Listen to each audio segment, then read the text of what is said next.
আসসালামু আলাইকুম।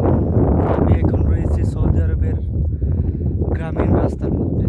দেখুন, বাড়িঘরের বাড়িঘরের রাস্তার আশেপাশে একটা বাচ্চাও দেখতে পারবেন না। সবাই ঘরের ভিতরে থাকে। দেখুন, এই যে এটা হলো জিম সেন্টার এই গ্রামের জন্য, কিন্তু জিম করতে কেউ আসে না।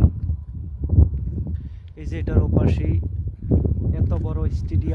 এত বড় স্টেডিয়াম বানিয়ে দিয়েছে, কিন্তু স্টেডিয়ামের মধ্যে আজ পর্যন্ত কাউকে খেলতে আসতে দেখলাম না।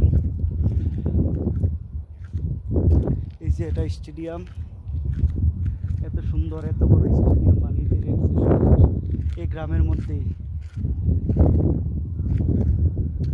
কিন্তু খেলতে আসতে দেখি না কাউকে। আর এইখানে অপোজিটে রাখছে জিম সেন্টার, কিন্তু জিম করতে কেউ আসে না।